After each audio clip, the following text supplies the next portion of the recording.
1 Thessaloniciens, chapitre 5, verset 23.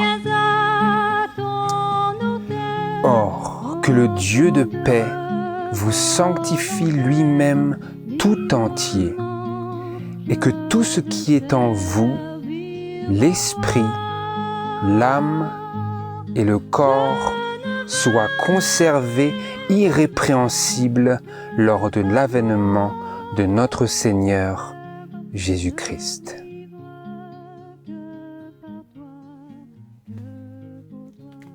Bonjour à tous.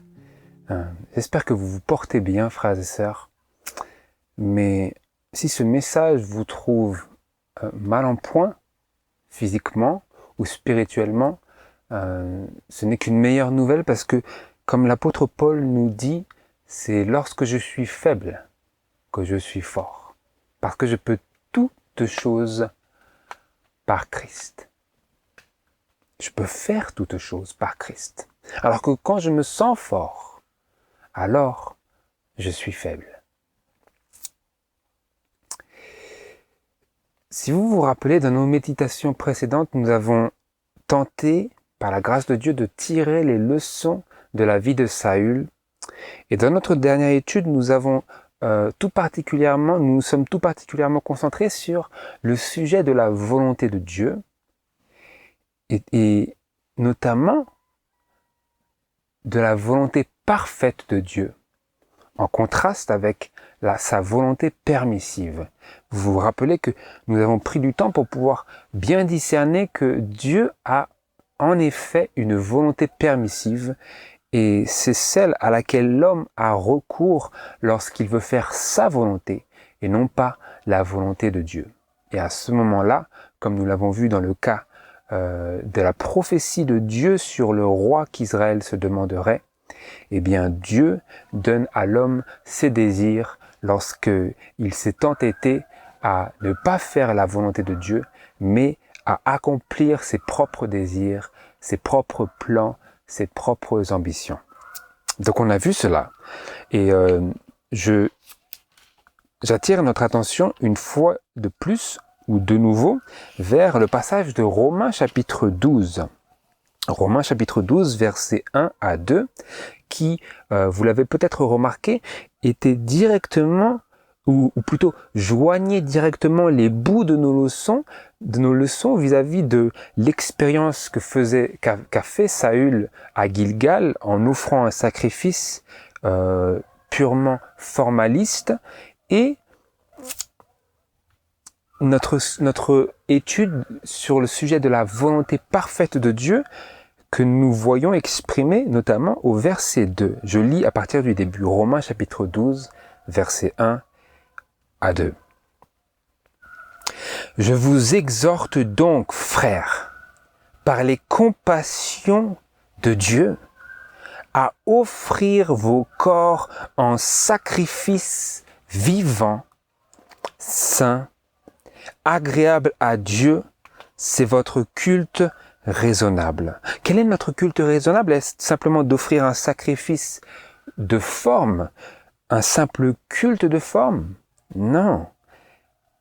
Il nous exhorte par l'amour de Dieu, par les compassions de Dieu, à nous offrir nous-mêmes, nos corps, en sacrifice vivant, saint, agréable à Dieu.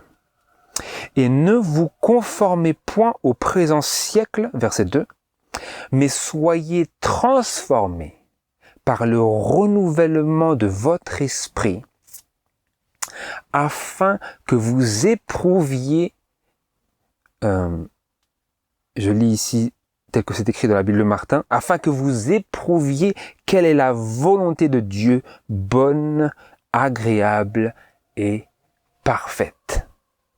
Non pas sa volonté permissive, sa volonté bonne, agréable et parfaite. Et ici, nous nous tournons pour poursuivre notre méditation dans 1 Thessaloniciens, chapitre 4. 1 Thessaloniciens, chapitre 4 et verset 3. Donc, nous sommes appelés à ne pas nous conformer à ce monde, mais être transformés par le renouvellement de notre esprit, afin que nous puissions éprouver quelle est cette volonté parfaite de Dieu. Et ici, je lis 1 Thessaloniciens 4, verset 3. C'est ici, en effet, la volonté de Dieu. Nous sommes en train de l'éprouver. Qu'est-ce que c'est? Que vous soyez sanctifiés. Votre sanctification. C'est ici la volonté de Dieu. Nous voulons la connaître pour ne pas nous conformer à ce présent siècle, ce monde, cette génération, cette société, mais être transformé, non pas être conformé à ce monde, mais être transformé par le renouvellement de notre esprit en éprouvant, afin que nous éprouvions quelle est cette volonté bonne, agréable et parfaite de Dieu. Et qu'est-ce que c'est? C'est ici, en effet, la volonté de Dieu, que vous soyez sanctifiés. Versets 4 et 5. Que vous vous absteniez de la fornication, que chacun de vous sache posséder son corps dans la sainteté et dans l'honnêteté, sans vous livrer à des passions déréglées comme les gentils qui ne connaissent point Dieu. Donc, connaître, éprouver personnellement, de manière vivante, quelle est la volonté bonne et parfaite de Dieu, c'est lié au fait d'offrir nos corps en sacrifice vivant à Dieu, qui est notre culte raisonnable. Qu'est-ce que nous sommes appelés à faire? Que chacun de vous sache posséder son corps dans la sainteté et dans l'honnêteté. Pourquoi? Pour pouvoir l'offrir à Dieu pur, pour pouvoir l'offrir à Dieu en sacrifice vivant et agréable à lui. Sans nous livrer à des passions déréglées, comme les gentils qui ne connaissent point Dieu, qui ne recherchent point sa volonté parfaite, qui n'ont point d'égard à la volonté de Dieu.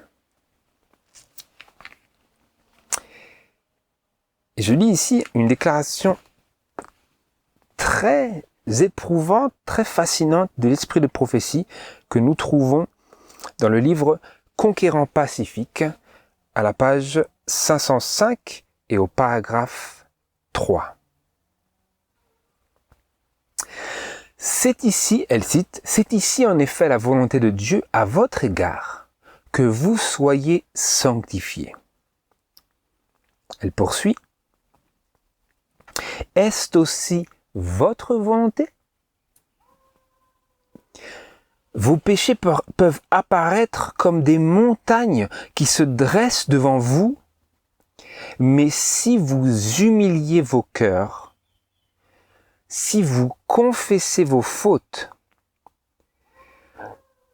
si vous mettez votre confiance dans les mérites d'un Sauveur crucifié et ressuscité, il vous accordera son pardon et vous purifiera de toute iniquité. Dieu vous demande de vous conformer en tout point à sa loi. Cette loi est l'écho de sa voix qui vous dit « Soyez plus saints ». Oui, toujours plus saints. Recherchez la plénitude de la grâce de Christ, que votre cœur soit rempli d'un désir ardent de sa justice, par laquelle la parole de Dieu nous assure que nous obtiendrons la paix, et dont le fruit sera le repos et la sûreté pour toujours. Qu'est-ce que vous avez retenu ici? Quel est le message? Nous apprenons que la volonté de Dieu, c'est que nous soyons sanctifiés. Et ensuite, la question nous est posée. Est-ce aussi votre volonté? Nous connaissons la volonté parfaite de Dieu, c'est notre sanctification, que nous soyons sanctifiés, mais la question qui nous incombe et qui importe ici, c'est est-ce que c'est aussi ma volonté? c'est vraiment, c'est ici la pierre de touche vis-à-vis de cette question de notre sanctification, qui est le sujet de notre méditation aujourd'hui. Et c'est aussi ma volonté d'être sanctifié. Parce que c'est la volonté de Dieu, et nous le comprenons, mais ce qui déterminera si cela fera partie de mon expérience, si c'est aussi ma volonté. Et ensuite, Dieu, vous voyez que Dieu ne nous laisse pas dans nos découragements et nos doutes et nos peurs de nous approcher de lui. Donc il nous déclare, vos péchés peuvent apparaître comme des montagnes qui se dressent devant vous. De telle sorte que vous dites, oui, Dieu veut que je sois sanctifié, mais j'ai commis tellement de péchés, j'ai fait tellement d'erreurs. Mais il dit, c'est peut-être le cas. Vos péchés peuvent apparaître comme des montagnes. Mais si vous humiliez vos cœurs, si vous confessez vos fautes, si vous mettez votre confiance dans les mérites d'un Sauveur crucifié et ressuscité, si je le saisis comme cela par ma foi vivante, que ces choses sont réelles, que fera-t-il? Il vous accordera son pardon et vous purifiera de toute iniquité, comme il l'a promis dans 1 Jean, chapitre 1. Et donc, quel est cet appel ici? Quel est cet appel à notre sanctification? Il dit, Dieu vous demande de vous conformer en tout point à sa loi. Cette loi est l'écho de sa voix qui vous dit, soyez plus saints, oui, toujours plus saints. Et donc, vous voyez, frères et sœurs, ici, j'aimerais attirer votre attention vers ce fait que dans l'expérience de la parole de Dieu et du message des 3 anges, dont le 3e ange nous déclare que c'est ici ceux qui gardent les commandements de Dieu et la foi de Jésus, eh bien, nous n'atteindrons jamais un seuil où nous pouvons obtenir vis-à-vis de nous-mêmes cette satisfaction que nous avons atteint cet objectif que nous visions, vers lequel nous tendions. Parce que l'essence même de la loi de Dieu des 10 commandements est que, comme nous le lisons ici, cette loi est l'écho de sa voix, de la voix de Dieu qui nous dit « Soyez plus saints ». Oui, quoi? Toujours plus saints. De telle sorte que, ici-bas, sur cette terre, frères et sœurs, vous n'arriverez jamais à un moment où vous aurez satisfait toutes les exigences de la loi. Ça ne veut pas dire que vous n'arriverez pas à satisfaire l'exigence qui est la volonté de Dieu, à savoir notre sanctification, mais cela veut dire que la loi aura toujours un point sur lequel elle peut vous dire, étant l'écho de la voix de Dieu, soyez plus saints. Oui, toujours plus saints.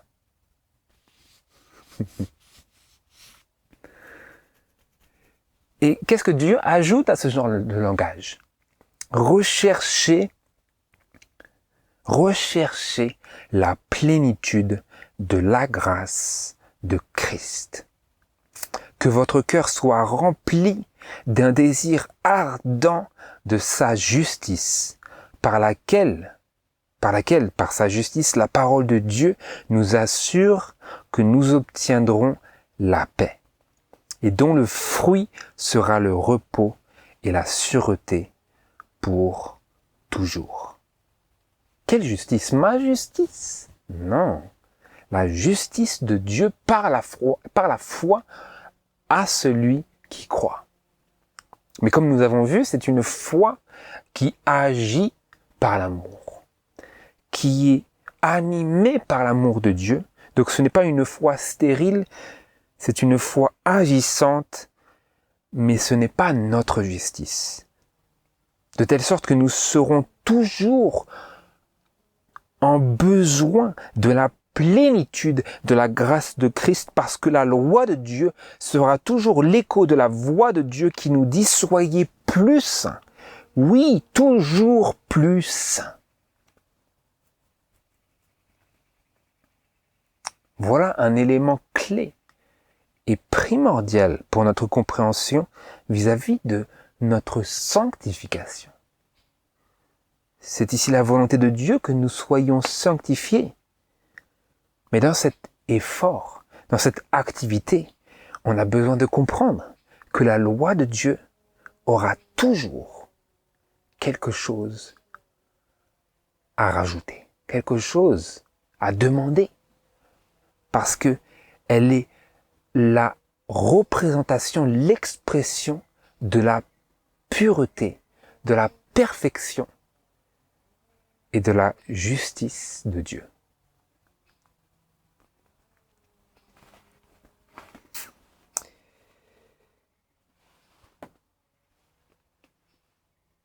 Donc la question reste toutefois en suspens. Non pas que nous ne voulons pas y répondre tout de suite, mais nous avons besoin de comprendre que le réel problème vis-à-vis de cette activité de la sanctification dans laquelle Dieu nous appelle, c'est que oui, c'est la volonté de Dieu, mais est-ce aussi notre volonté? C'est la volonté de l'homme qu'il faut changer et qui est le seul élément crucial qui va définir où est-ce que nous nous retrouverons vis-à-vis de cette volonté parfaite de Dieu. Est-ce que nous aurons recours, comme la majeure partie du christianisme moderne aujourd'hui, à la volonté permissive de Dieu, à ce qu'il permet, ou est-ce que nous nous attacherons à ce qu'il demande, ce qu'il exige, ce qui est sa volonté parfaite, à savoir notre sanctification. Et quelle sanctification? J'y reviens parce que c'était notre lecture biblique et je ne l'ai pas marqué autre part, donc il faut absolument que nous y réallions, que nous y revenions dans 1 Thessaloniciens, chapitre 5 et verset 23. À quel point Dieu désire-t-il? Nous venons de le voir, mais nous le réitérons ici. 1 Thessaloniciens, chapitre 5, verset 23. À quel point Dieu veut-il que nous soyons sanctifiés? Or que le Dieu de paix vous sanctifie lui-même tout entier, et que tout ce qui est en vous, l'esprit, l'âme et le corps, soit conservé irrépréhensible lors de l'avènement de notre Seigneur Jésus-Christ.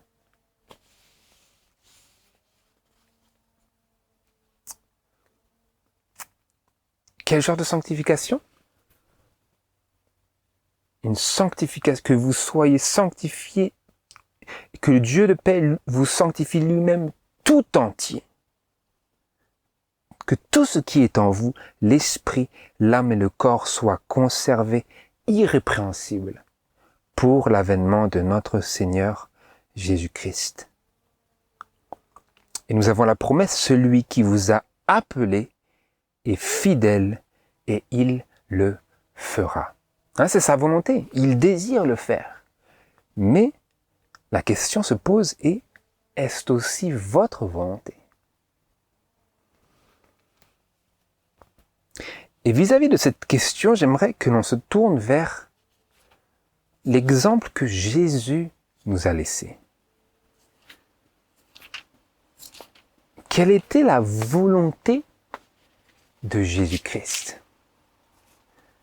Nous comprenons maintenant que la volonté parfaite de Dieu, c'est que nous soyons sanctifiés tout entier.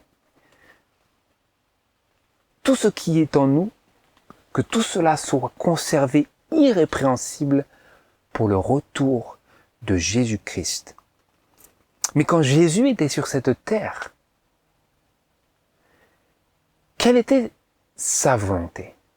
Comment a-t-il manifesté sa volonté? Qu'a-t-il fait de sa volonté? Dans Jean chapitre 6, verset 38, nous lisons les paroles de Jésus où il dit « Car je suis descendu du ciel pour faire non ma volonté, mais la volonté de celui qui m'a envoyé. » Pourquoi est-ce que Jésus est venu ici? Nous disons, à juste titre, que Jésus est venu pour verser son sang pour nous sauver du péché. J'entends. Cela nécessite des clarifications, mais c'est vrai. Mais ici, Jésus dit, je suis descendu du ciel pour faire. Il ne parle pas de toutes les autres choses que nous avons l'habitude d'entendre vis-à-vis de sa venue sur la terre, mais il dit, je suis descendu du ciel pour faire non ma volonté, mais la volonté de celui qui m'a envoyé. Donc Jésus est ici en train de présenter un principe vital du christianisme réel,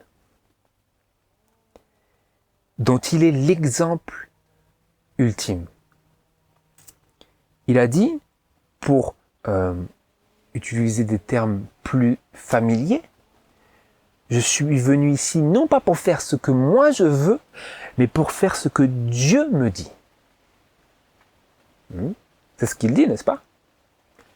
Non pas pour faire ma volonté suis-je venu, mais la volonté de celui qui m'a envoyé. Et vous rappellerez des paroles que Jésus dit, d'ailleurs, vous y allez pour faire le parallèle entre la vie de Jésus dans son lien avec le Père et notre vie en tant que disciple de Jésus-Christ en lien avec Dieu et Jésus-Christ. Dans Jean chapitre 17, verset 18, il dit « Comme tu m'as envoyé dans le monde, dit-il au Père, je les ai aussi envoyés dans le monde. » Qu'est-ce que Jésus a dit? Je suis descendu du ciel pour faire la volonté de celui qui m'a envoyé. Donc le Père a envoyé le Fils, et ici Jésus dit, toi Père, tu m'as envoyé ici, et maintenant moi je les envoie dans le monde. Et donc maintenant, si nous suivons l'exemple de Jésus, ce que nous sommes appelés à faire, selon la volonté parfaite de Dieu, que nous soyons sanctifiés, eh bien, nous descendrons de notre ciel, de nos conforts et de notre suffisance pour faire non pas notre volonté, mais la volonté de celui qui nous a envoyés dans le monde en nous faisant naître de nouveau par sa parole. Vous voyez le parallèle vivant ici?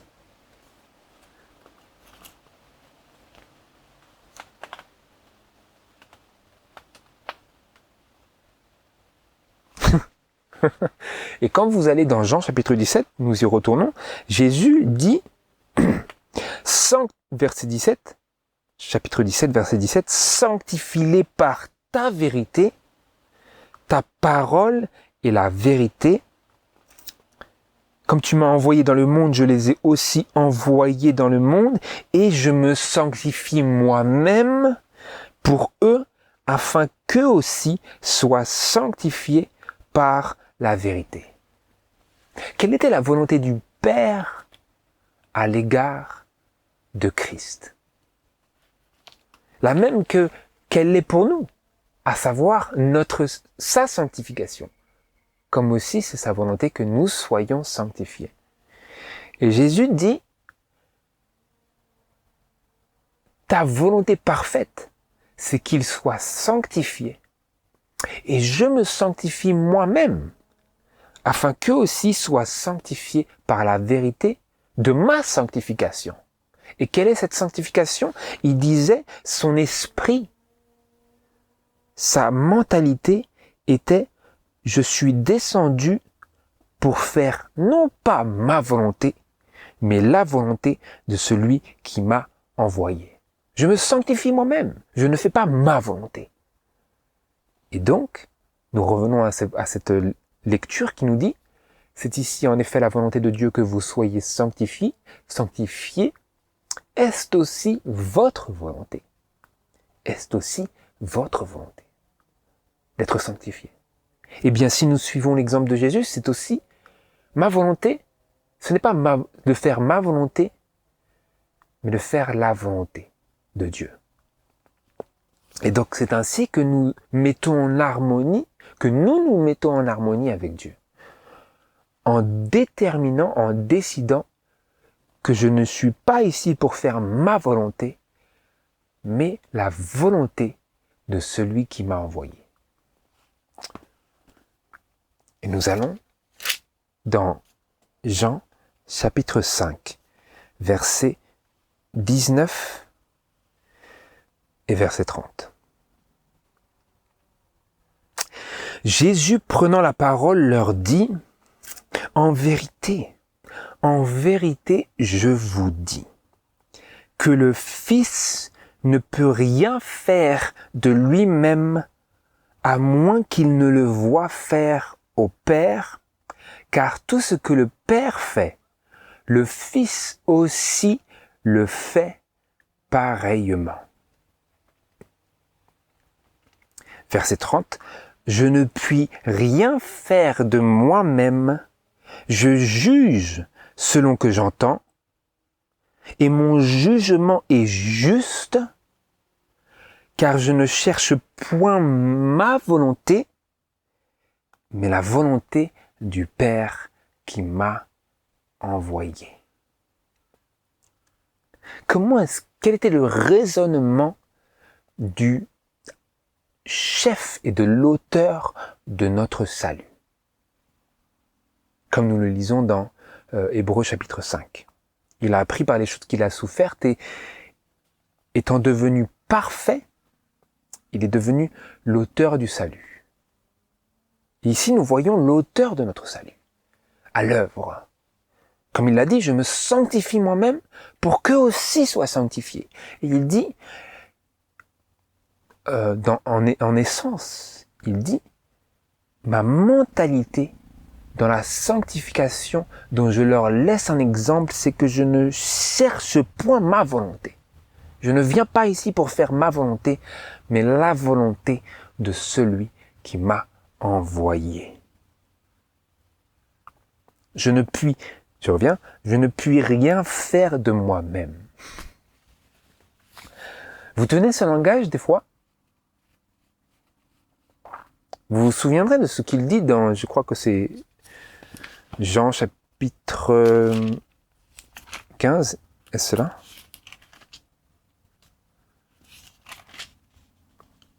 Jean chapitre 15. Je suis le vrai cep et mon Père est le vigneron. Et il dit, verset 4, demeurez en moi et moi je demeurerai en vous, comme le sarment ne peut porter du fruit de lui-même s'il ne demeure au cep, vous non plus si vous ne demeurez en moi. Je suis le cep et vous les sarments, celui qui demeure en moi et en qui je demeure porte beaucoup de fruits, car sans moi, vous ne pouvez rien faire.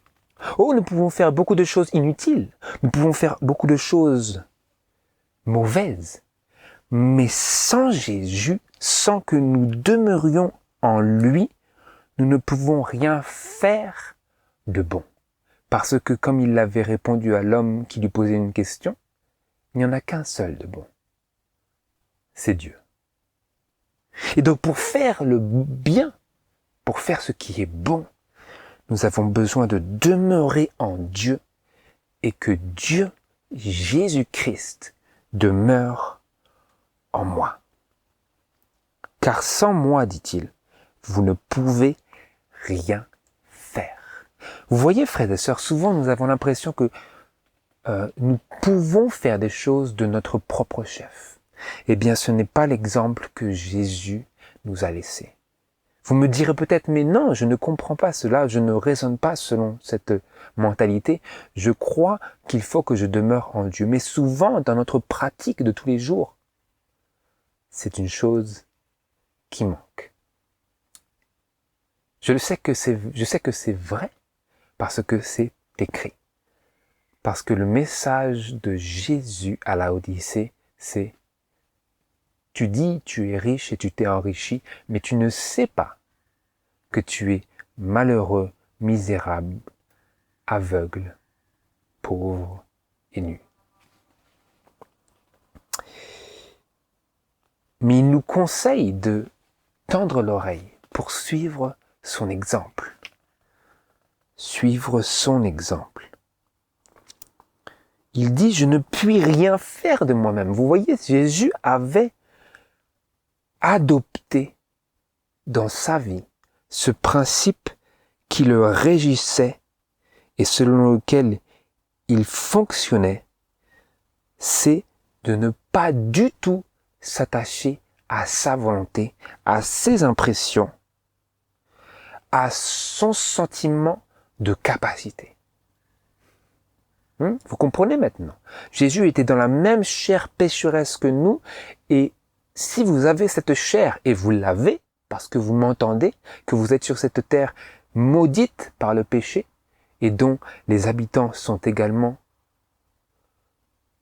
corrompus, et naissent avec cette propension au mal, eh bien vous connaissez ce que cela veut dire d'avoir un sentiment de notre propre capacité. L'esprit de prophétie en parle par le mot suffisance, cet égoïsme. Eh bien Jésus disait, je ne puis rien faire de moi-même. Je juge selon que j'entends et mon jugement est juste. Pourquoi? Car je ne cherche point ma volonté, mais la volonté du Père qui m'a envoyé.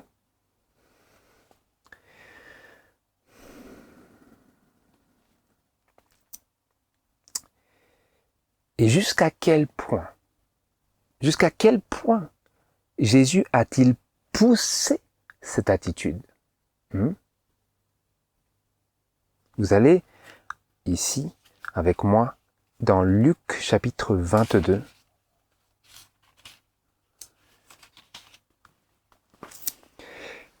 Luc chapitre 22, versets 40 à 42.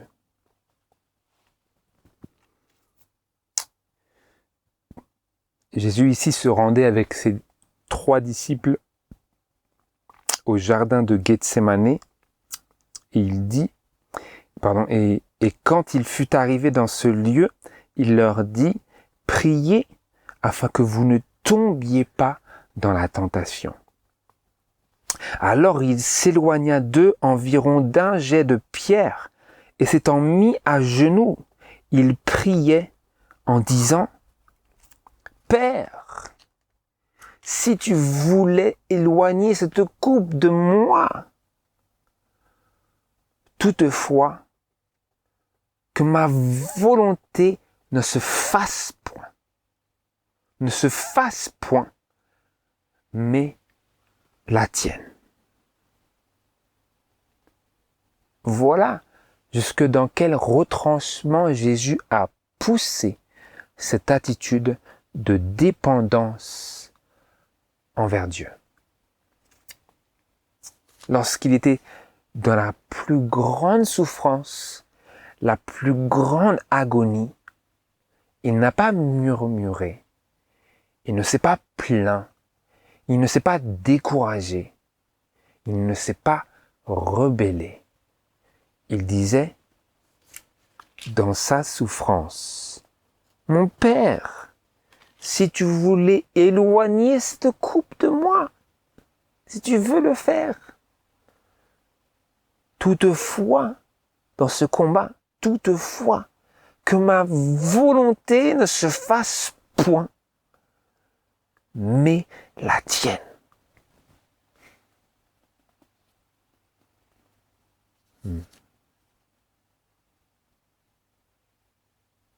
La tienne.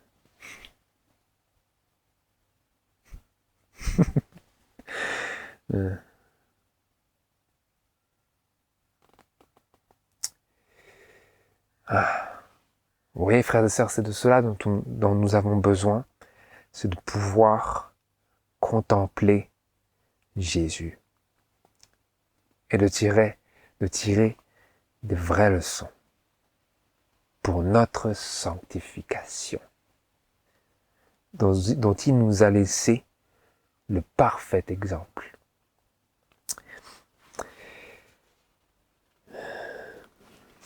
J'aimerais lire une autre déclaration de l'Esprit de prophétie, encore une fois, pour élargir cette méditation. Dans le livre In Heavenly Places, à la page 147 et au paragraphe 4. Il nous faut vaincre notre propre voix. L'orgueil, la suffisance doivent être crucifiés. Non pas ma volonté. Vous le crucifiez, cet orgueil, cette suffisance. L'orgueil et la suffisance doivent être crucifiés. Mais attention, vous ne faites pas du yoga ici. Et le vide doit être comblé par l'esprit et la puissance de Dieu. Le Dieu réel, le Dieu vivant, le Dieu de sa parole. Ne laissez pas le vide vide. Parce que, comme Jésus l'a dit dans sa représentation, si, après avoir été évacué de toute cette possession démoniaque, l'homme laisse sa maison, pour ainsi dire, vide, eh bien, ce démon dont cette maison vient de s'être fait vider, il revient avec d'autres compagnons et ils viennent et la situation de cet homme est pire que la première. Donc, lorsque vous avez vidé, vous vous êtes vidé de cet orgueil, de cette suffisance, le vide doit être comblé par l'esprit et la puissance de Dieu. Nous ne faisons pas de la méditation transcendantale, nous devons combler ce vide par la puissance de Dieu et son esprit. Et ensuite, la question nous est posée. Jésus-Christ, la majesté du ciel, a-t-il fait ce qu'il voulait? Non, parce qu'il a dit, non pas ma volonté soit faite, mais la tienne. Contemplez-le dans l'angoisse de son âme à Gethsémani, en train de prier son Père. Qu'est-ce qui force ces gouttes de sang d'agonie de son saint front? Oh, les péchés du monde entier sont sur lui. C'est la séparation de l'amour du Père qui arracha de ses lèvres pâles et tremblantes le cri « Mon Père, s'il est possible que cette coupe passe loin de moi !» À 3 reprises, la prière fut offerte. mais suivi à chaque fois par les mots, toutefois, non pas comme je veux, mais comme tu veux. Que ma volonté ne se fasse point, mais la tienne. Telle doit être notre attitude.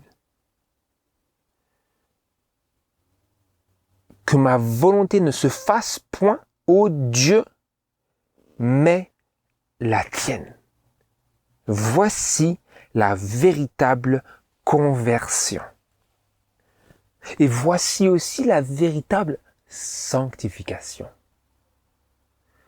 Donc, lorsque nous sommes sur ce sentier où nous discernons la sainte et parfaite volonté de Dieu, et que nous discernons aussi le sentier de la satisfaction de nos passions, de nos ambitions, de nos désirs charnels, eh bien, de choisir, ou plutôt d'adopter cette attitude qui dit que ma volonté ne se fasse point, mais la tienne, c'est marcher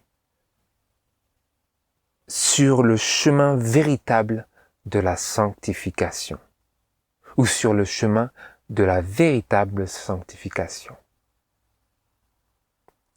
Je relis. Telle doit être notre attitude. Que ma volonté ne se fasse point, mais la tienne. Voici la véritable conversion.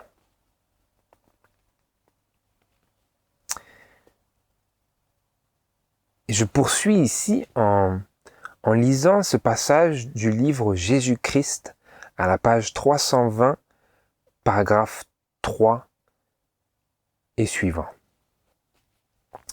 C'est la loi de Dieu qui est le joug du service. La grande loi d'amour révélée en Éden, proclamée au Sinaï, inscrite dans les cœurs au terme de la nouvelle alliance, c'est elle qui lie l'ouvrier humain à la volonté de Dieu. Parce que ici, ce passage se réfère directement aux paroles de Jésus dans lesquelles il dit « Prenez mon joug, chargez-vous de mon joug ».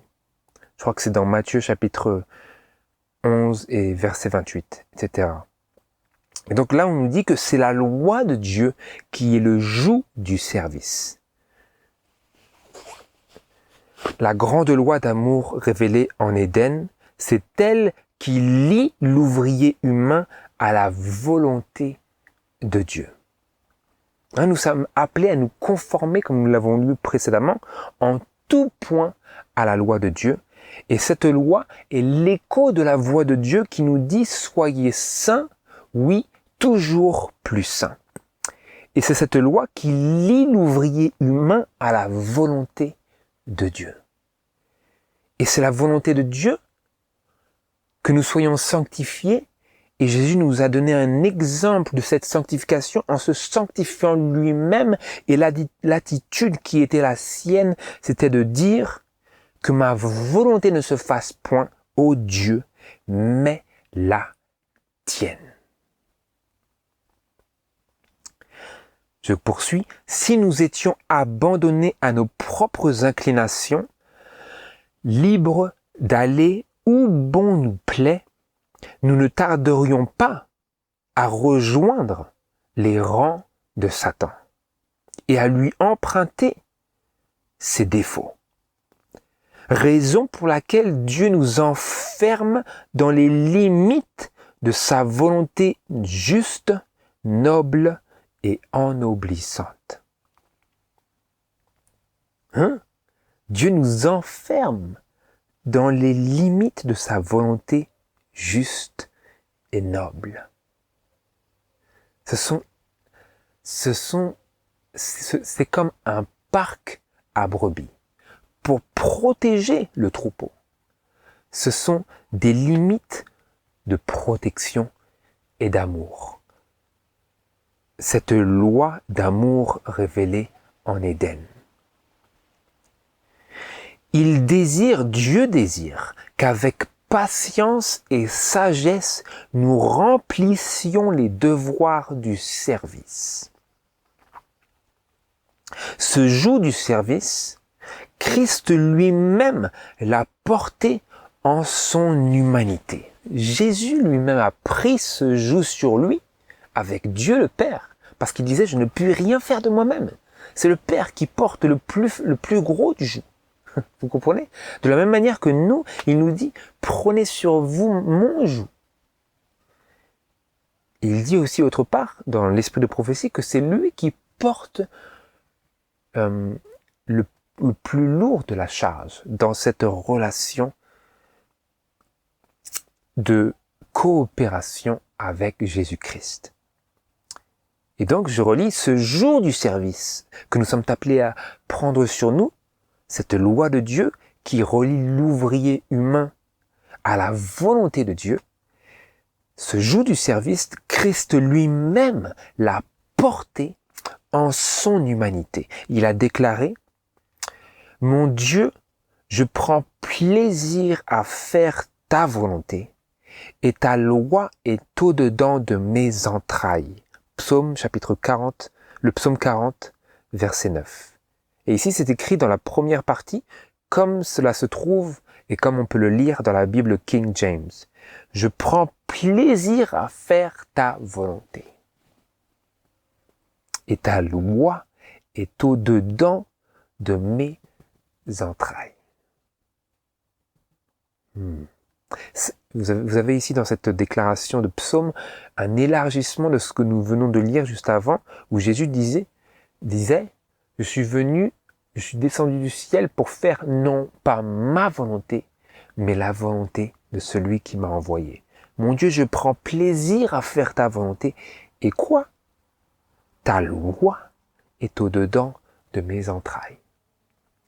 En harmonie avec cette promesse, je crois que c'est Ézéchiel chapitre 31, que Dieu nous fait, qu'il mettrait sa loi dans nos cœurs et qu'il ôterait ce cœur de pierre et nous donnerait un cœur de chair, que nous pourrions recevoir son esprit et naître de nouveau, naître de Dieu, naître de la parole, être ainsi régénéré, pour que Christ puisse ensuite nous sanctifier et s'obtenir une épouse pure et sans tache, comme nous l'avions lu la semaine dernière. En conclusion, je poursuis, je suis descendu du ciel pour faire non ma volonté, mais la volonté de celui qui m'a envoyé. L'amour de Dieu, le zèle pour sa gloire et l'amour envers l'humanité induisirent Jésus à venir sur cette terre pour y souffrir et mourir. Telle était la puissance qui régissait sa vie. Tel est le principe qu'il nous invite à adopter. Quel principe veut-il que nous adoptions? Le même qui l'animait. Je suis descendu du ciel pour faire non ma volonté, mais la volonté du Père. Et là, l'esprit de prophétie élargit cela pour nous aider à comprendre l'amour de Dieu, le zèle pour sa gloire et l'amour envers l'humanité induisirent Jésus à venir sur cette terre pour y souffrir et mourir. Telle était la puissance qui régissait sa vie et tel est le principe qu'il nous invite à adopter. En toute chose, avoir l'amour de Dieu, être animé par cet amour de Dieu, ce zèle pour la gloire de Dieu et l'amour envers l'humanité.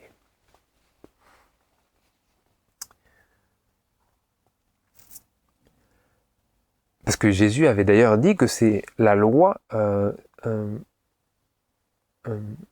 ce sont les deux grands commandements, n'est-ce pas? Tu aimeras Dieu de tout ton cœur, de toute ta force, de tout ton esprit et ton prochain comme toi-même. C'était le principe, la puissance qui régissait sa vie. Mais ici, nous l'explorons dans des détails plus fins et plus tranchants et plus réels. Nous l'avons vu, cela a à voir avec la volonté qui est la mienne. Est-ce que je suis animé par ma propre volonté ou est-ce que j'adopte ce principe qui régissait la vie de Jésus-Christ, à savoir de chercher non pas ma volonté, mais la volonté du Père, comme nous l'avons vu. Je poursuis. Il en est beaucoup dont les cœurs gémissent sous le poids des soucis parce qu'ils cherchent à se conformer aux règles du monde. Ils ont décidé de le servir, le monde. Ils ont accepté les embarras qui en résultent et ils ont adopté ses coutumes. En conséquence, leur caractère est déformé, leur vie épuisante. Pour donner satisfaction à leurs ambitions et à leurs désirs mondains, ils blessent leur conscience et se créent ainsi un fardeau supplémentaire, celui du remords. Les préoccupations constantes drainent les forces vitales. Notre Seigneur leur demande de se débarrasser de ce joug d'esclavage et les invite à accepter son propre joug. Mon joug est aisé, dit-il, et mon fardeau léger. Il les exhorte à chercher premièrement le royaume de Dieu et sa justice, avec l'assurance que toutes les choses nécessaires leur seront ajoutées. Celui qui se tourmente est aveugle, incapable de voir l'avenir. Mais Jésus voit la fin dès le commencement. Pour chaque difficulté, il a un soulagement tout près. Notre Père Céleste dispose de 1000 moyens de nous venir en aide dont nous n'avons aucune idée.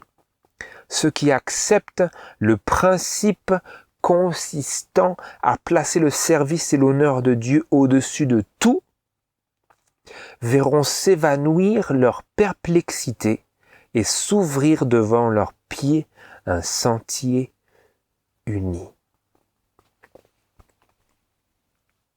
Donc ici cette parenthèse vis-à-vis des anxiétés de la vie et sous le poids des soucis, l'esprit de prophétie vient la relier au principe consistant à placer le service et l'honneur de Dieu au-dessus de tout.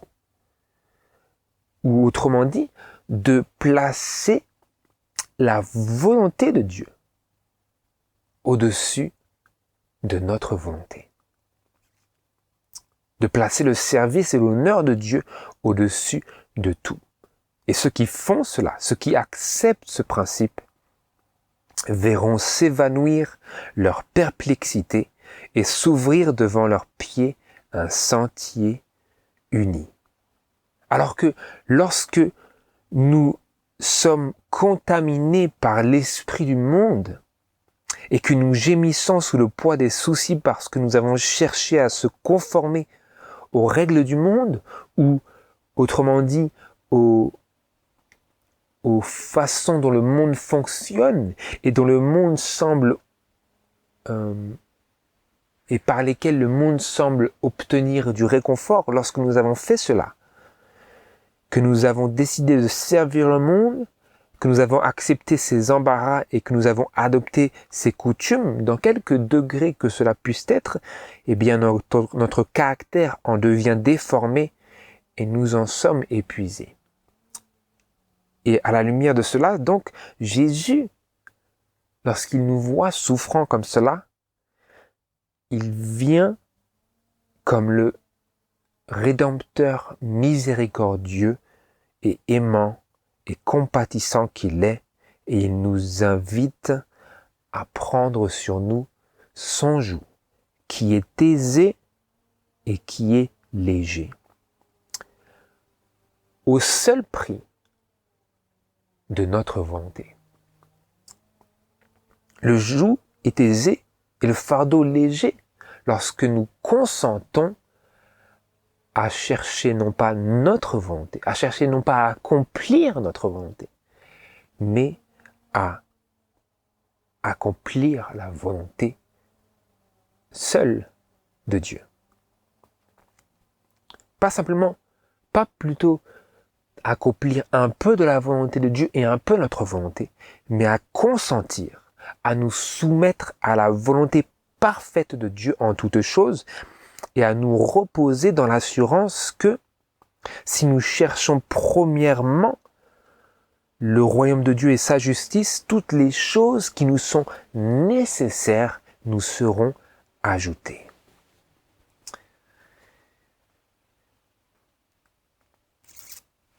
Et maintenant, j'aimerais,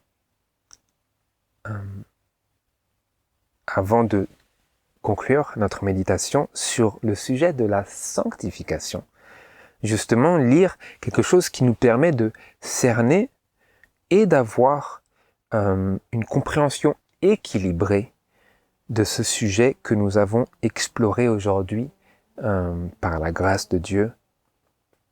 Et ici, je me tourne vers le livre La vie sanctifiée. Dans le chapitre 1, il n'y a pas de pagination. Vous pouvez le trouver sur Internet. Et cela vient du livre en anglais My Life Today, à la page 248 et au paragraphe 2 à 5. Et dans la vie sanctifiée, ce sont plusieurs extraits pris qui sont séparés les uns des autres par quelques espaces. Je lis. La sanctification qui nous est présentée dans les Saintes Écritures a trait à l'être tout entier. Deux points, l'esprit, l'âme et le corps.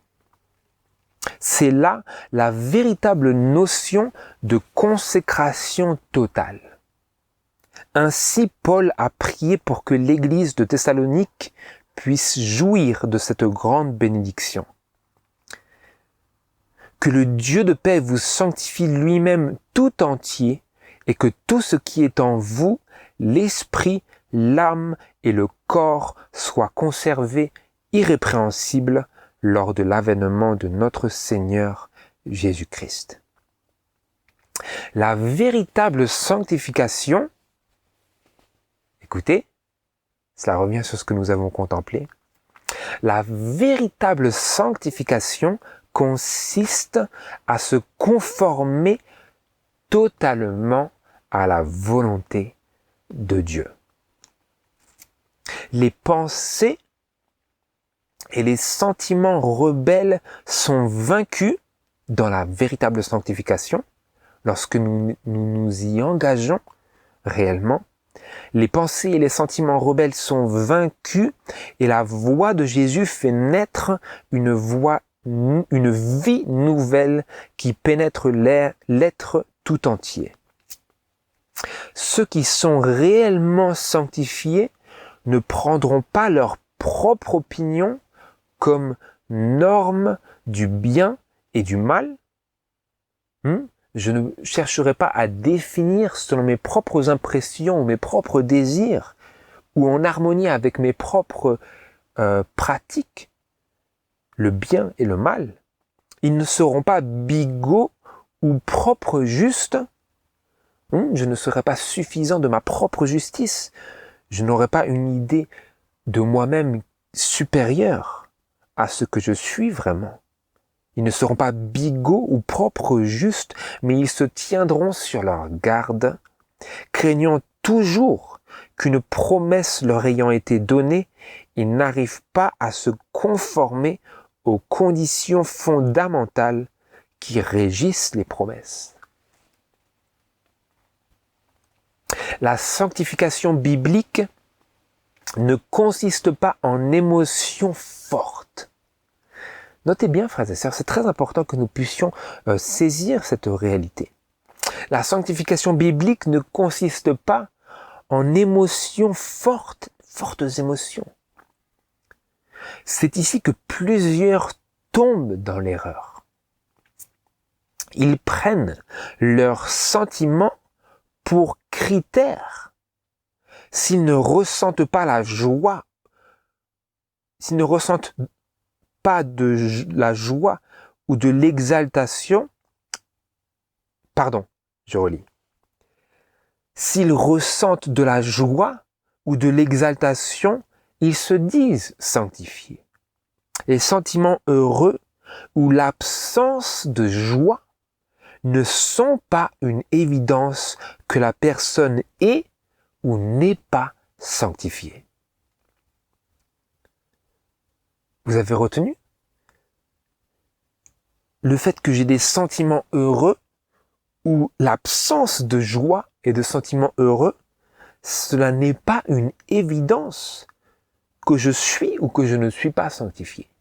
Donc le fait que que vous vous levez le matin et vous n'avez pas de sentiments heureux, est-ce que cela veut dire, est-ce un indicateur fidèle que vous n'êtes pas sur le sentier de la sanctification? Est-ce un indicateur que vous êtes infidèle parce que vous n'avez pas de sentiments heureux? Non. Ce n'est pas la norme de la parole de Dieu. La norme de la parole de Dieu, c'est la parole de Dieu. Et lorsque nous pouvons comparer nos actions à cette parole, ce n'est que cette comparaison-là qui est valable. Et quand bien même, comme nous l'avons vu au tout début de notre méditation, quand bien même nos péchés s'élèvent devant nous comme des montagnes qui nous semblent nous séparer de la présence et de l'amour de Dieu, eh bien Dieu nous appelle quand même à venir à lui en précisant simplement cela, que nous humilions nos cœurs. Et je relis. Et que nous confessions nos fautes et que nous mettions notre confiance dans les mérites d'un Sauveur crucifié et ressuscité. Et alors, il nous accordera son pardon et nous purifiera de toute iniquité.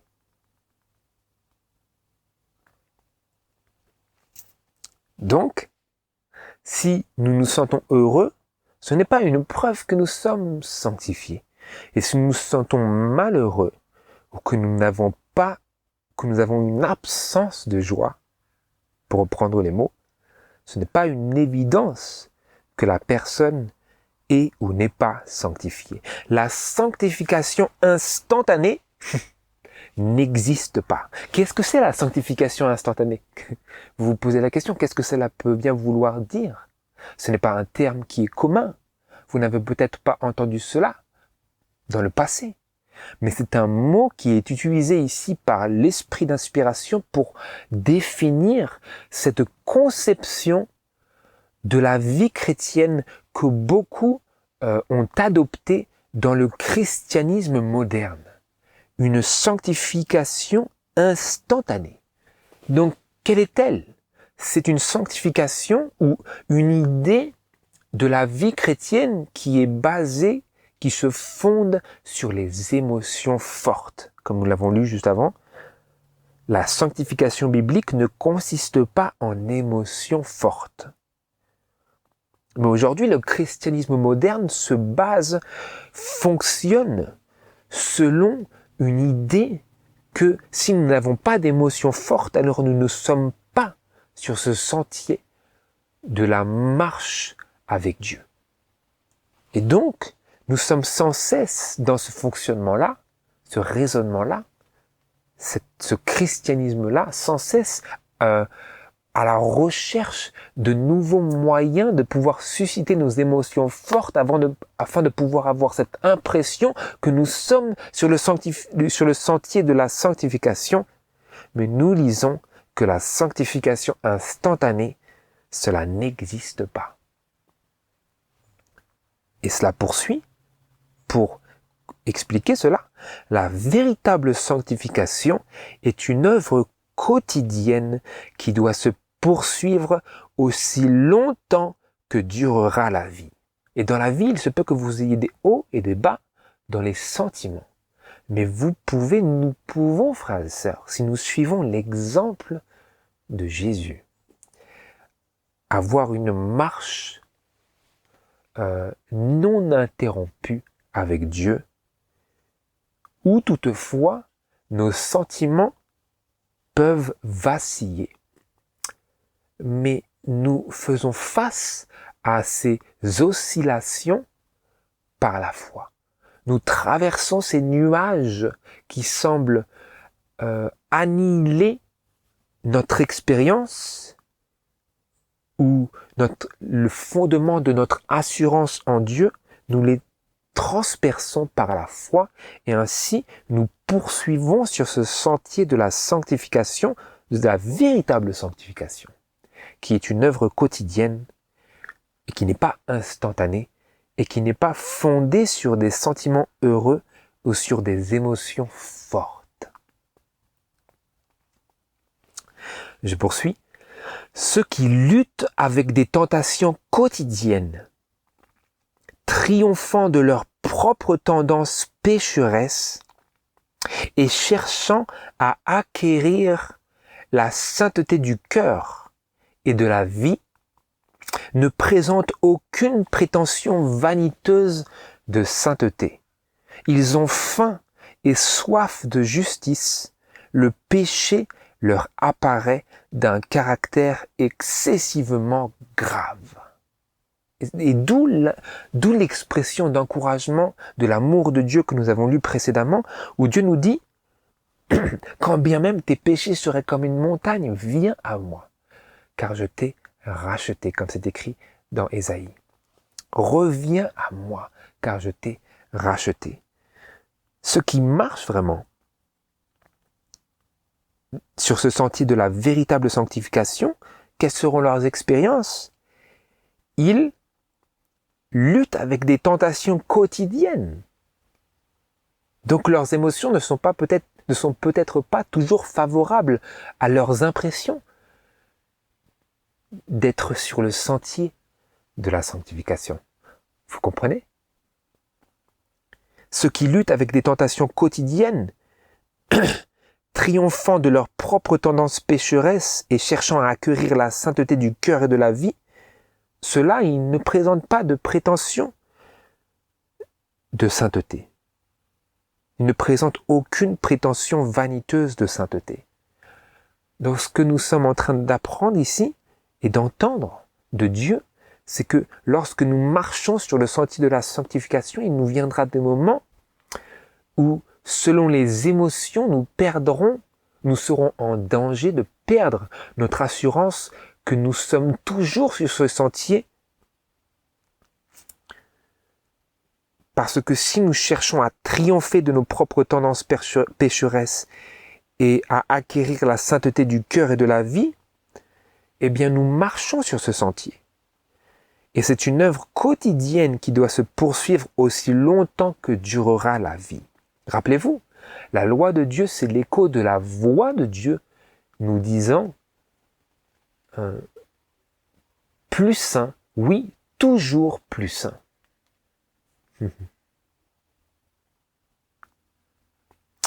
La véritable sanctification, ce n'est rien de moins qu'une mort quotidienne à soi-même et une conformité quotidienne à la volonté de Dieu. La véritable sanctification, c'est cela. Une mort quotidienne à soi-même et une conformité quotidienne à la volonté de Dieu. Et est-ce un chemin parsemé de roses, de pétales de roses? Non, vous avez vu dans la vie de Jésus qu'il a souffert parce qu'il nous a laissé cet exemple de la véritable sanctification.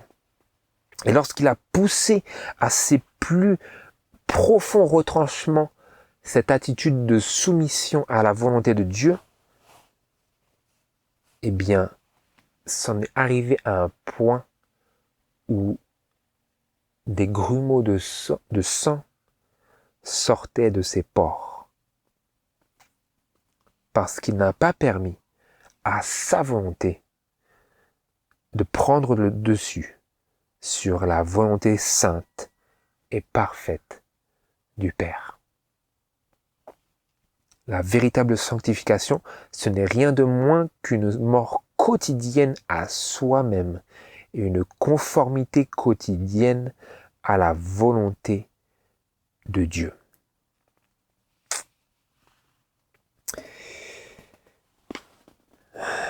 Et pour finir notre méditation, je vous invite, frères et sœurs, à vous tourner vers le passage de 1 Pierre, chapitre 4. 1 Pierre, chapitre 4.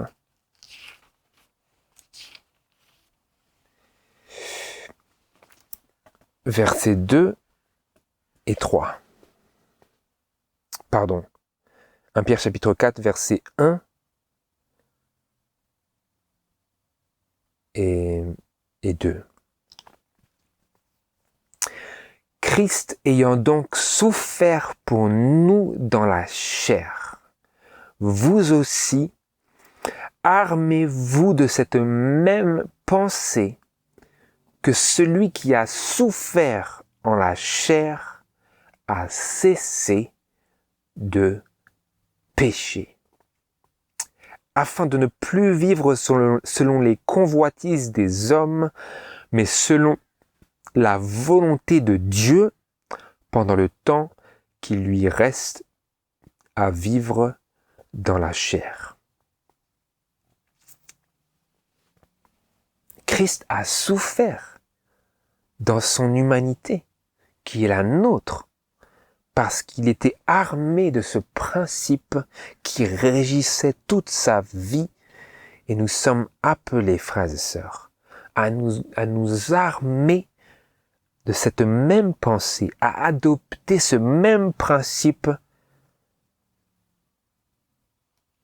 qui nous mène vers ce résultat. Parce que celui qui a souffert dans la chair a cessé de pécher. Afin de ne plus vivre selon les convoitises des hommes, plus selon nos désirs, nos passions, nos ambitions, nos plans, mais selon la volonté de Dieu, selon la volonté parfaite de Dieu. C'est notre appel à nous armer de cette même pensée. Cette même pensée, comme c'est écrit dans Philippiens chapitre 2, verset 5. J'y vais juste un bref instant. Ayez en vous quoi? Les mêmes sentiments. Ayez en vous les mêmes sentiments que Jésus-Christ. Cette même pensée. Non que ma volonté